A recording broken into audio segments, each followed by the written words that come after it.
I'm going back to Facebook and the firestorm surrounding its misuse of personal data.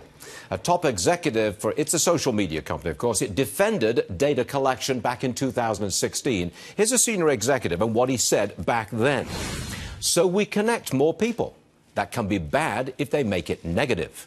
Maybe it costs someone a life by exposing someone to bullies. Maybe someone dies in a terrorist attack coordinated on our tools.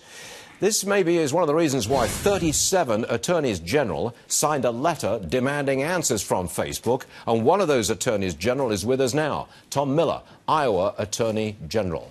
Tom, welcome to the program, sir. Mr. Attorney General, it's great to see you. Thank you for having me. Thank you very much. Now, what do you make of this leaked memo? I guess it enhances your case. Well, it certainly does, and there's a lot of issues that have been raised, and that's a good thing. This is really a good time to ask and get answers to some fundamental questions about sort of the there is a bargain here. Users, we get to use these services for free. In return, they get a lot of data from us and then market that data. And for a long time, that worked really well. But now we're seeing that there's some real problems with this.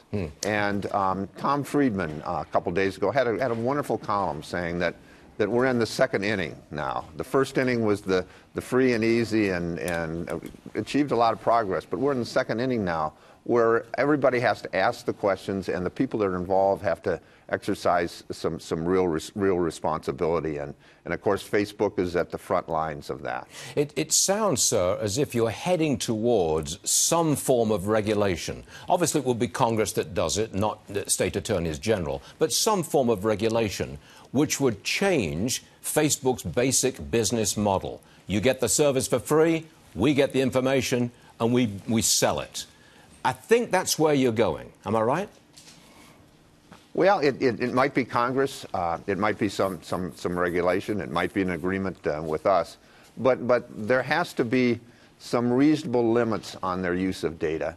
And then when those limits are established, they have to live up to them.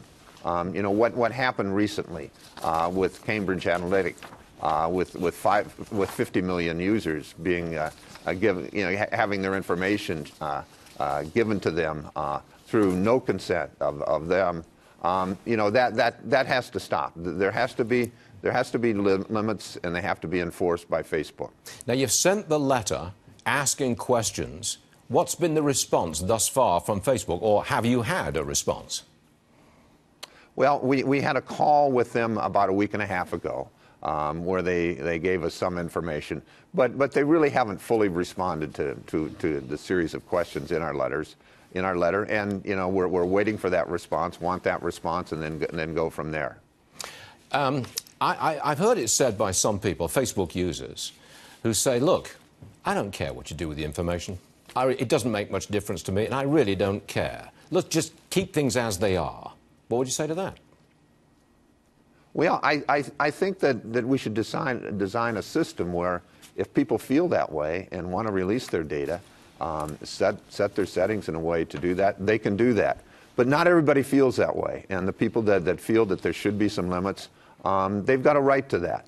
So I think users can make decisions, but should be able to make intelligent, meaningful decisions about the use. Fair point. Tom Miller, the Attorney General of the great state of Iowa, we thank you very much for being with us this morning. Happy Easter to you, sir, if I may say that. Same to you. It's very much the same to you. Thank you very much, sir. Appreciate you being here.